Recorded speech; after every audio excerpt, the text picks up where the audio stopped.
Fala, clã! Vamos então a mais uma aula de CSS e agora a gente vai falar sobre margem e padding, beleza? Então a nossa margem e padding, para isso a gente vai utilizar aqui uma página direta no Elementor mesmo, não vou usar o dado 3 schools, porque aqui vai ficar mais fácil da gente posicionar as coisas que a gente quer. Show? Vamos aqui no Elementor, nessa página que eu já tinha criado com vocês na outra aula.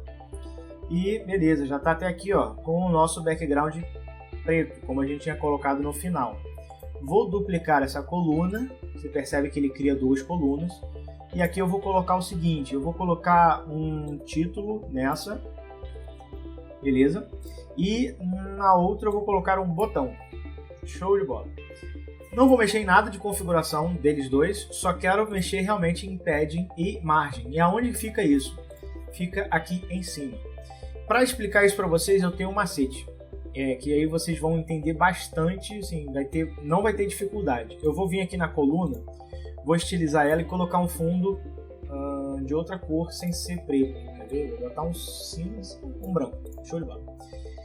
E aí eu vou fazer o seguinte, eu vou até fazer melhor.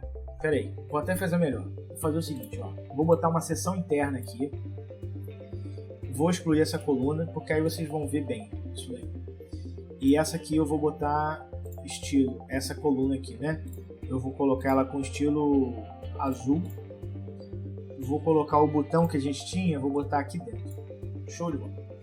Então a gente tem uma hierarquia aqui, certo? A gente tem a nossa seção, esse aqui é azulzinho, se eu botar aqui é a seção. A gente tem, dentro dessa seção, a gente tem uma coluna única, que está a coluna. Dentro dessa coluna a gente tem um título.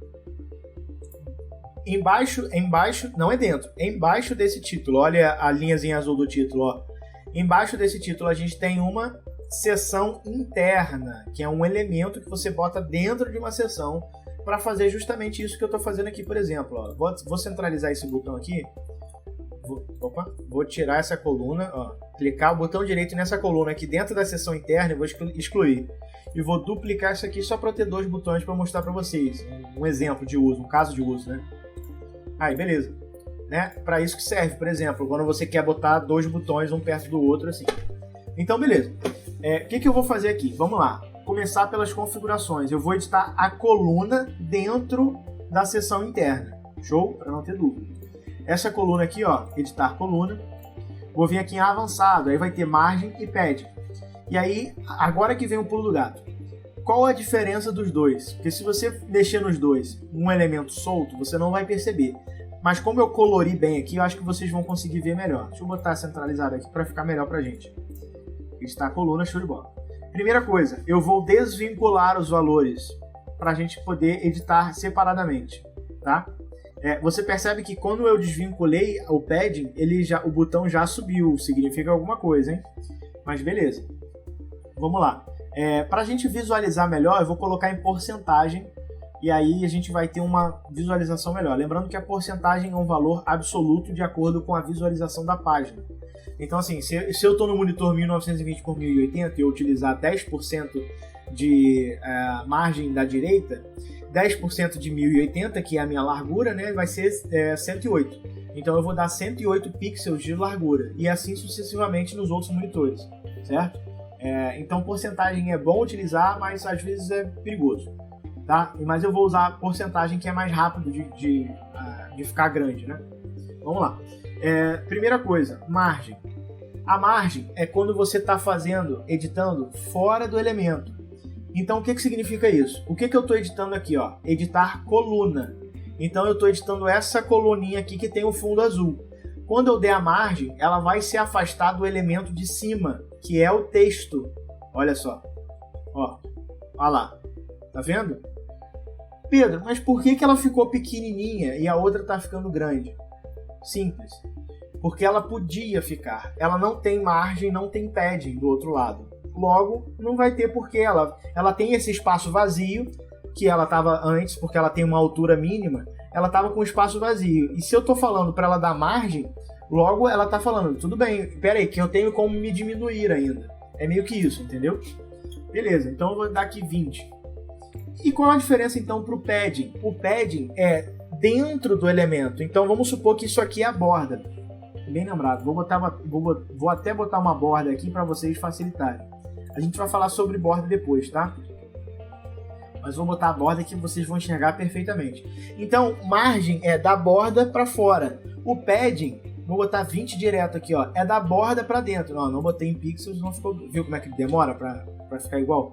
O padding é da borda para dentro. Então, isso aqui é padding, isso aqui é margem. Você tá vendo? Eu tô tentando tocar na tela. Tô aprendendo, galera. Você tá vendo que aqui em editar coluna, por exemplo, você vê que quando você coloca o mouse em cima, ele fica com um traço azul que define qual é a limitação dessa coluna. Então, esse traço azul mostra pra gente o seguinte, ó. Desde o início do elemento até a borda de onde ele realmente está, tem um espaço aqui de 20% que eu dei aqui, tá vendo? E desde a borda do elemento até aonde você está colocando as coisas dentro, porque eu estou editando a coluna, ele tem mais aqui uma borda, ele tem mais um espaço aqui também. Ah, Pedro, mas tá bom, mas isso só funciona para coluna? Não, funciona para qualquer coisa. Vou mostrar para vocês, ó. Vou vir aqui, vou botar uma borda sólida com tamanho de 3, só para a gente conseguir enxergar melhor. Vou em avançado, tô agora mexendo no botão, hein? Olha lá, editar botão. Se eu der uma margem superior, ó, dentro a borda para cima. Ah, mas por que tá para cima desse elemento? Porque o botão tá dentro da coluna, hierarquia. Ele tá dentro da coluna, logo a margem dele vai ser da borda do elemento para quem tá em cima na hierarquia, que no caso é a nossa coluna, beleza? Show de bola, botei 15 aqui, ó. Deu esse espaço aqui, tem esse espaço aqui que é do padding da coluna e tem esse espaço aqui que é do margem do botão. E agora eu vou dar um padding no botão de 15 também. Pedro, mas por que o padding do botão entrou mais como se fosse uma margem? Pelo seguinte, nem tudo no Elementor é como a gente acha. Lembra que eu falei para vocês? Então, o que acontece? Quando a gente estiver editando no avançado especificamente, a gente tem uma caixa invisível que está mexendo. Então, se você quiser aumentar o botão lá dentro, você tem que fazer alguns outros passos que são mais avançados, que eu recomendo que a gente não faça agora. A gente tem alguns macetes aqui, na verdade não são macetes, né? A gente tem algumas coisas que a gente pode fazer para aumentar o botão. Aqui, por exemplo, ó, se eu vier aqui no botão e deixar ele tamanho extra grande, ele já vai ficar grandão. Que, no caso, o que ele fez aqui foi aumentar o padding, beleza? Então, assim, tem algumas coisas, por isso que eu estou passando para vocês como funciona, e é bem importante entender isso, para que vocês entendam a lógica do elemento. Mas beleza, então, sabendo, nem todo elemento vai ter como você estilizar como você acha que você pode. Porque o Elementor é um page builder, galera. Então, assim, ele tem algumas coisas que ele faz para facilitar a nossa vida, mas que tira um pouco do nosso controle. A gente tem como reassumir esse controle, só que é um conhecimento mais avançado e eu vou explicar para vocês em outro curso. Eu não quero complicar isso, esse vai ser um curso bem básico, bem simples. Bom, essa foi a aula de padding e margem. Espero que vocês tenham entendido e até a próxima aula. Valeu!